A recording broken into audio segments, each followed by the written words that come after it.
Eh bien bonsoir à tous, il est 22 h et vous êtes bien sûr en direct sur Public Sénat pour cette dernière édition de la saison. Voici les titres de l'actualité de ce jeudi 26 juillet 2012. Il a suffi d'un mot de Mario Draghi pour redonner du souffle au marché. La BCE qu'il préside fera son devoir en aidant les pays en difficulté. Ce soir, les bourses retrouvent du tonus et l'Europe respire un peu mieux. Bernard Cazeneuve, le ministre délégué aux Affaires européennes, sera l'invité de ce journal. Des plans sociaux qui s'accumulent sur le bureau déjà bien chargé d'Arnaud Montebourg. Le ministre du redressement productif se dit préoccupé par les menaces de suppression d'emplois chez Alcatel. Demain, François Hollande se rendra chez le sous-traitant automobile Valeo, en région parisienne. Et puis, Manuel Valls, le ministre de l'Intérieur, qui entend poursuivre la politique de démantèlement de camps roms initiée par Claude Guéant et Nicolas Sarkozy. Ce sera le débat de notre 22 h. Le sida, c'est 30 millions de morts depuis maintenant 30 ans. Aujourd'hui encore, la maladie emporte 1,5 million de personnes par an. Et pourtant, et c'est ce que disent les chercheurs actuellement réunis à Washington pour la conférence internationale sur le sida, eh bien les médicaments actuels permettraient d'envisager la fin de la pandémie. Une étude française dévoilée ce soir va dans ce même sens d'espoir. François Goulin. C'est une des avancées les plus marquantes de ces 10 dernières années et elle est française. Elle a été présentée lors de cette 19e conférence internationale sur le sida. L'étude, dévoilée par les chercheurs français, a été menée sur 15 patients qui ont reçu un traitement antiviral dans les premiers jours de leur infection, puis qui l'ont arrêté. Plusieurs années après, les traces du virus ont quasiment disparu de leur organisme et leurs globules blancs ont retrouvé leur niveau normal, une petite révolution pour le monde médical. C'est une avancée significative parce que, disons que tous ceux qui travaillent par exemple sur le vaccin thérapeutique aimeraient bien obtenir la même chose. Donc c'est aussi une percée très importante. D'abord, ça veut dire que des patients peuvent rester avec du virus très longtemps, sans traitement, sans évolution, mais à condition que le traitement ait été initié tôt. Ça veut dire qu'on a vraiment empêché la progression vers le sida. C'est très significatif comme progrès. En parallèle, d'autres chercheurs ont dévoilé les derniers essais cliniques du vaccin contre le VIH. Au total, près de 40 travaux de recherche étaient dédiés à la guérison du sida. Un scénario qui n'a jamais semblé aussi proche, 30 ans après la découverte du virus. La discussion budgétaire au Sénat où le gouvernement a réussi à convaincre sa majorité de ne pas alourdir encore les droits de succession. C'est finalement le texte initial qui prévoit un abaissement de l'abattement sur les droits de succession en ligne directe qui a été adopté, ou plus exactement, qui aurait dû être adopté. Mais c'était sans compter sur un incident technique de séance peu banal. Un faux pas sénatorial sur lequel revient Mounir Soussi. Jubilation sur les bancs de la droite, embarras à gauche. À la surprise générale, le Sénat a abandonné une mesure phare du projet de réforme sur les droits de succession. À l'origine de ce cafouillage, l'erreur d'un élu écologiste. Censé voter au nom de tous ses camarades, ce sénateur élu en septembre 2011 a commis une faute de procédure. Je ne me suis pas trompé de couleur de bulletin. Il fallait que je mette 12 bulletins et j'en ai mis un, pensant que celui-là représentait l'ensemble du groupe tout simplement. Voilà, donc je l'aurais appris aujourd'hui. La prochaine fois que ça m'arrivera, je ne me tromperai pas. Finalement, ce couac n'aura pas de conséquences sur la réforme des droits de succession. Fait rare mais pas inédit, le gouvernement a demandé un second vote où la majorité va pouvoir rectifier le tir, ce qui rend les sénateurs PS plus indulgents. De tels incidents de procédure sont assez fréquents. La procédure parlementaire n'est pas simple. Les débats vont quand même assez rapidement, les votes se succèdent et il peut arriver qu'un collègue qui n'est pas expérimenté se trompe. Pendant que la gauche minimise, l'opposition, elle, ironise. Je pense que le gouvernement va naturellement demander une deuxième lecture, mais ça en dit long sur le fait que, vous savez, même parlementaire, ça ne s'improvise pas. Cet épisode a le mérite de rappeler la fragilité de la majorité au Sénat, où la gauche ne dispose que de 6 petites voix d'avance. On a beaucoup parlé de PSA ces jours derniers. C'est vrai qu'ils étaient redoutés, ces plans sociaux. La campagne électorale passée, ils continuent de s'accumuler sur le bureau d'Arnaud Montebourg. Dernier dossier en date, Alcatel, qui entend réduire fortement, massivement, ses effectifs mondiaux. Le ministre du redressement productif se dit d'ores et déjà préoccupé. Sandra Cerqueira fait le point sur ces nuages qui assombrissent désormais l'horizon industriel du pays. Les restructurations touchent quasiment tous les secteurs, et ce alors que le chômage continue d'augmenter. En plus de l'annonce de la suppression de 8000 postes par PSA, d'autres plans sociaux pourraient compliquer la tâche du gouvernement à la rentrée. Le groupe français Alcatel-Lucent annonce aujourd'hui la suppression de 5000 postes dans le monde d'ici fin 2013, en raison d'une perte de 254 millions d'euros. L'équipementier en télécommunications n'a pour l'instant pas précisé l'impact de ce plan sur la France. Même scénario dans les transports, Air France prévoit de supprimer 5122 postes. Enfin, dans l'agroalimentaire, une nouvelle offre vient d'être trouvée pour le groupe Doux, menacé de faillite. Son patron a annoncé aujourd'hui l'entrée au capital de la banque Barclays, un plan qui, d'après la direction, permettrait de sauver une partie des 3400 salariés, mais les syndicats restent sceptiques. Au total, avec la multiplication des plans sociaux, 80 000 emplois seraient menacés. Bernard Cazeneuve sera notre invité dans quelques instants. Le ministre des Affaires européennes qui nous a accordé un entretien en fin de journée s'est évidemment réjoui des propos rassurants de Mario Draghi. Le président de la BCE, l'espace d'une petite phrase, a réussi à enflammer les bourses européennes et à rassurer une Europe bien fébrile ces derniers temps. Elisa Bertolomé. Aux grands mots, les grands moyens. La situation financière de l'Espagne et de l'Italie ne pouvait pas laisser la Banque centrale européenne indifférente. Alors, son président Mario Draghi l'a affirmé, la BCE est décidée à s'engager. La BCE est prête à faire tout ce qui est nécessaire pour préserver l'euro.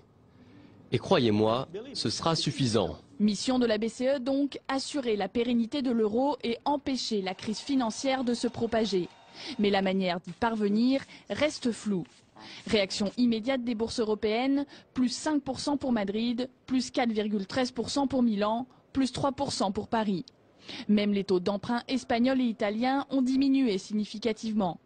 Comme les marchés financiers, Pierre Moscovici, le ministre de l'économie, a accueilli cette déclaration de manière positive. La Banque centrale européenne, pour le dire autrement, en toute indépendance, a évidemment un rôle à jouer dans la consolidation de l'ensemble du système, dans la mise en œuvre des conclusions du Conseil européen des 28 et 29 juin. Des conclusions qui n'auront guère été suivies des faits. Depuis le dernier sommet européen, les membres de la zone euro se sont peu mobilisés. En attendant, la BCE joue les pompiers. Bonsoir Bernard Cazeneuve, Bonsoir. Merci beaucoup d'être avec nous. Vous êtes ministre délégué aux affaires européennes et l'Europe respire un peu mieux aujourd'hui. On vient d'entendre dans le reportage les déclarations de Mario Draghi, le président de la BCE, la Banque centrale européenne, qui se dit prête à intervenir. Mais finalement, ce soir, chacun se réjouit, mais c'est une décision presque d'urgence ce soir. Mais nous sommes dans la volonté de faire en sorte que face à la spéculation, face au taux d'intérêt qui augmente et qui obère les capacités de redressement d'un certain nombre de pays qui font des efforts, nous puissions unir nos efforts de manière à faire en sorte que nous indiquions au marché la volonté que nous avons de juguler la spéculation. C'est dans cet état d'esprit que nous avons, à l'occasion du sommet du 29 juin dernier, pris un certain nombre de dispositions concernant tout d'abord la supervision bancaire pour remettre de l'ordre dans le système bancaire. J'entendais dans le reportage que les pays de l'Union européenne ne faisaient rien. Ils ont pris cette disposition et dans la foulée, les institutions européennes, la Commission, a commencé notamment à travailler à la mise en place effective de cette supervision bancaire. Cette supervision doit permettre l'intervention du mécanisme européen de stabilité financière en recapitalisation directe des banques, ce qui permettra aux États de ne pas avoir à intervenir directement en se finançant sur les marchés dans les conditions que l'on sait. Et la Banque centrale européenne, en toute indépendance, comme vient de le dire Pierre Moscovici, ministre des Finances, joue son rôle. Et on voit que cette mobilisation générale de l'ensemble des acteurs européens permet aujourd'hui d'avoir une situation de marché plus saine. Alors, Mario Draghi a dit également d'autres choses. Il a rappelé fortement, d'ailleurs, le credo de la BCE, à savoir qu'elle ne peut pas tout faire non plus, et que ce sont aux États de faire eux-mêmes les efforts nécessaires, en particulier en matière budgétaire. Est-ce que vous êtes aujourd'hui absolument convaincu qu'il faut rectifier ce pacte budgétaire européen? Mais ce que nous avons indiqué avec François Hollande pendant la campagne présidentielle, et c'est ce que nous nous employons à mettre en œuvre, c'est que le traité budgétaire, sans un ensemble d'autres mesures qui permettent la réorientation de la politique européenne, n'est pas la bonne solution. Il faut la discipline budgétaire.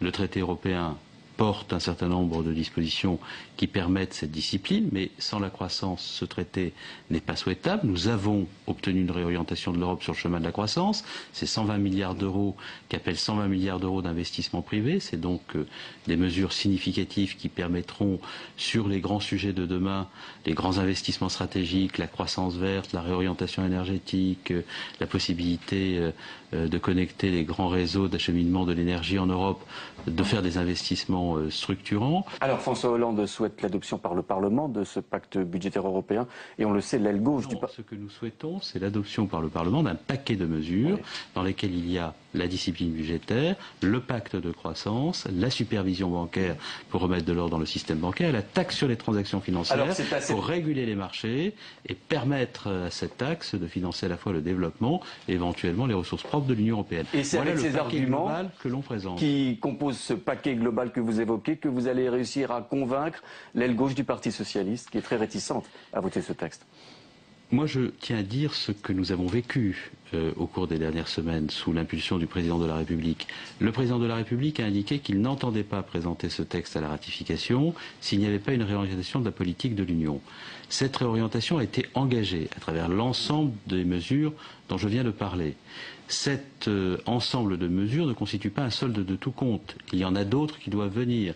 C'est l'objet de la discussion que nous avons avec l'équipe de Herman Van Rompuy pour faire en sorte que nous puissions renforcer encore l'union bancaire avec un système de résolution des crises bancaires, avec la possibilité de garantir les dépôts, de conforter encore les instruments monétaires dont nous disposons en allant jusqu'à la mutualisation d'une partie de la dette à terme.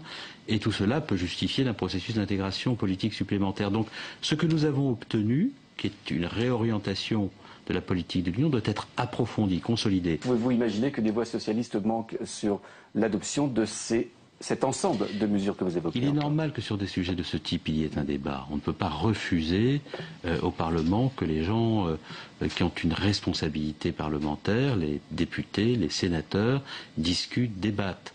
Ce que j'espère, c'est que la conscience que nous avons de l'enjeu européen, de la nécessité d'apporter un soutien à des pays dont les peuples souffrent de l'austérité et qui appellent encore une fois d'autres étapes, permettra à chacun de comprendre que si on veut les autres étapes pour épargner les peuples d'une austérité qui pourrait se développer à perte de vue, il faut consolider l'étape que nous venons de franchir. Un mot peut-être sur le plan de relance de la filière automobile qui a été annoncé hier par le gouvernement, un système de bonus-malus avec également des aides aux constructeurs. Est-ce que ce plan est euro-compatible? Est-ce qu'il ne fausse pas quelque part la libre concurrence européenne?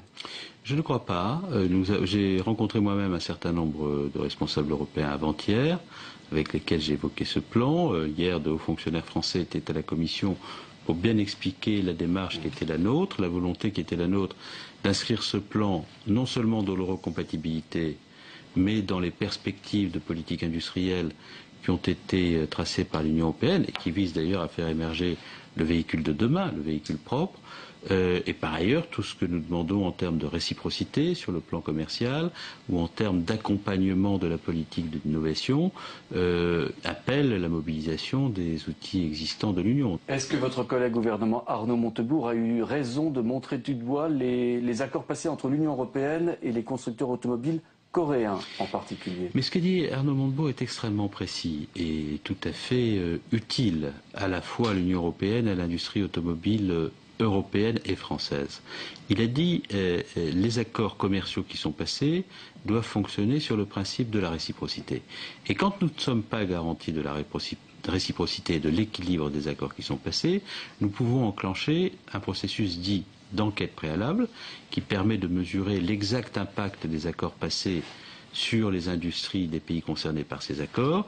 Et si l'enquête préalable montre qu'il y a un problème, alors on peut, dans un second temps, déclencher une procédure de sauvegarde. C'est donc une démarche extrêmement pragmatique qui garantit que la réciprocité est effective et qui, si elle ne l'est pas, permet d'enclencher les procédures qui permettent de protéger notre base industrielle. Donc, merci beaucoup Bernard Cazeneuve d'être passé ce soir sur le plateau de Public Sénat.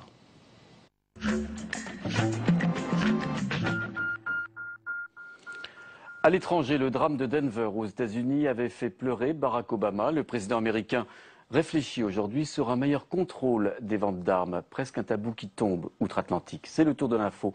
Il est signé ce soir par Charlie Dupieux.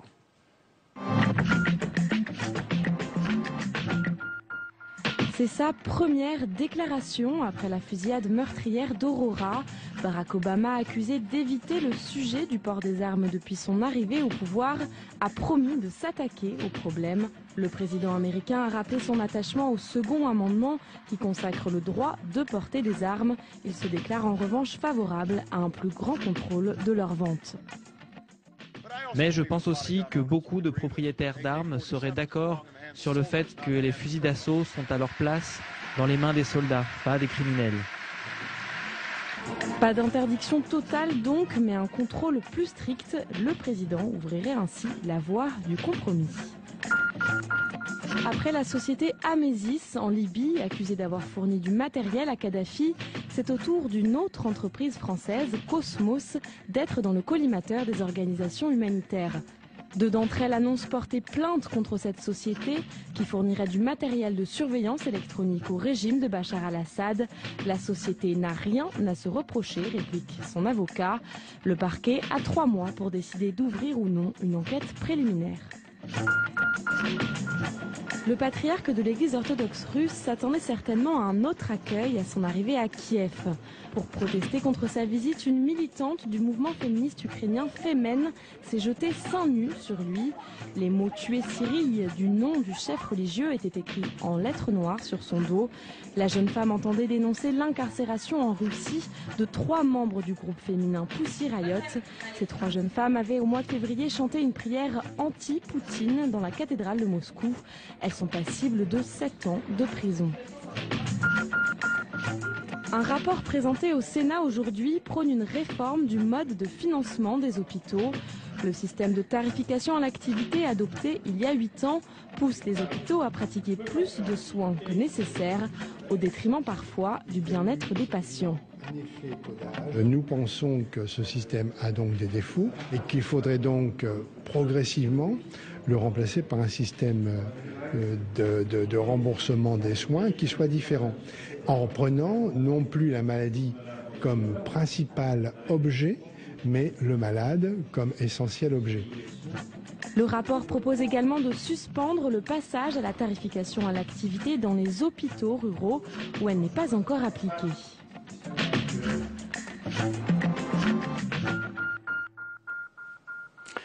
Manuel Valls l'a dit hier au Sénat, le ministre de l'Intérieur entend bien revenir sur les critères de nationalité définis par son prédécesseur Claude Guéant. En revanche, pas de rupture sur la nécessité, selon lui, de poursuivre le démantèlement de camps roms. Gina fait partie de ces 3000 Roms aujourd'hui présents en Seine-Saint-Denis. Son but, travailler, un objectif pas simple à atteindre pour une communauté au statut toujours très particulier en Europe. Jérôme Rabier est allé à la rencontre du Gina du côté d'Aubervilliers, en région parisienne. Arrivée de Roumanie il y a presque 10 ans, Gina a enfin un toit fixe. Pas encore un logement en dur, mais après des années passées chez des amis et des garages squattés, sa caravane apparaît comme un luxe. Voilà ma petite caravane, là c'est comme une petite canapé, voilà, une petite armoire, des choses comment je voulais arranger. Là c'est le lit, c'est une petite armoire, le chauffage, le télé, voilà. Cette caravane sur un terrain où vivent 180 personnes, c'est l'association ALJ qui lui a trouvé. C'est également cette structure qui l'a aidé dans ses démarches après plusieurs années de galère. Et j'ai travaillé pendant 3-4 ans en noir, en black. Et puis, parce que vous ne pouviez pas trouver du travail normal? Non, c'est pas facile. Même que j'avais des connaissances, c'était pas facile de trouver un employeur, de faire une promesse d'embauche. Car Roumains et Bulgares, bien que membres de l'Union européenne, font face à un régime transitoire qui leur interdit un grand nombre de métiers, malgré une forte volonté de s'insérer. On rencontre quand même une partie du public sur le terrain qui a envie de s'installer et de travailler, souvent sous les métiers en tension, les métiers pour lesquels on ne trouve pas de travailleurs en France, dans l'hôtellerie, le bâtiment, les métiers assez difficiles. Après un stage dans la structure ALJ où elle exerce comme femme de ménage, un métier ouvert à ces populations roumaines et bulgares, c'est encore le parcours du combattant pour obtenir une autorisation. J'ai vu mon employeur, ils m'ont fait une promesse d'embauche, on a fait tout le dossier complet, j'ai déposé à la préfecture. J'ai attendu pendant 6-7 mois. Le travail pour moi c'est très important parce que je voulais vraiment travailler Et 6-7 mois, c'était trop dur pour moi. Fin août, Gina emménagera sur un nouveau terrain en Seine-Saint-Denis, en espérant un jour enfin intégrer un logement en dur. Voilà nos invités ce soir pour parler de ce dossier. Je vous présente Claude Capillon. Merci Monsieur le maire. Vous êtes maire UMP de Rosny-sous-Bois. Vous avez sur votre commune actuellement un camp de la population rome. En face de vous, Aline Archimbaud. Vous êtes sénatrice écologiste du département de Seine-Saint-Denis, un département qui a été évoqué d'ailleurs par le ministre de l'Intérieur, pas plus tard qu'hier, ici même au Sénat. Madame Archimbaud, on va voir l'exemple de Gina et de ces difficultés que rencontrent les populations roms pour travailler. Tout ça à cause de ces fameuses mesures transitoires. Ces difficultés vous inspirent quoi? De la colère, aujourd'hui de l'incompréhension? Ces difficultés, elles méritent qu'on trouve des solutions. Et je pense que l'un des leviers pour sortir ces populations de la précarité, précarité économique au départ, essentiellement, sachant que ce sont des citoyens roumains et bulgares, c'est de leur favoriser, me semble-t-il, c'est un levier, ça ne résoudra pas tout, l'accès au travail, l'accès à la formation pour les plus jeunes et l'accès à l'insertion. Alors aujourd'hui, ils peuvent faire des métiers très particuliers qui sont codifiés, des mesures qui courent, je crois, jusqu'à 2014 et sur lesquelles François Hollande est resté très prudent pendant sa campagne électorale. Non, pendant sa campagne électorale, François Hollande a indiqué qu'il y avait effectivement une difficulté, il s'est engagé à ce que le débat soit mené en conformité avec la résolution du Parlement européen. Il a indiqué très clairement qu'il y a une difficulté au fait que dans deux pays, la Roumanie et la Bulgarie ont un traitement particulier. Les citoyens allemands, italiens, anglais, polonais ont les mêmes droits. Donc je pense qu'il est temps, et c'est le sens de la résolution que j'ai déposée, qui sera examinée par le Sénat au mois d'octobre, que simplement ils aient les mêmes droits que les autres concitoyens européens. Pas plus. Pas plus, mais pas moins. Et ce levier-là devrait permettre de commencer à changer leur situation, à les aider à sortir de cette marginalité, de cette précarité qui est absolument insupportable. Et puis on en reparlera dès le mois d'octobre, bien entendu. On va revenir sur les déclarations d'Emmanuel Valls, ici même au Sénat, qui font du bruit et qui entend poursuivre le démantèlement des camps roms dans certaines villes et départements, dont votre département de Seine-Saint-Denis. Le ministre de l'Intérieur s'est dit inquiet. Monsieur le maire, est-ce que vous partagez cette inquiétude du ministre de l'Intérieur ? Oui, tout à fait. Le maire est vraiment, en tant qu'élu de proximité, l'élu de terrain. Vous êtes en première ligne. On est en première ligne. Et j'aurais déjà rappelé que l'envahissement des terrains dans nos villes est déjà un problème de dignité humaine et un problème de sécurité par rapport à ces personnes.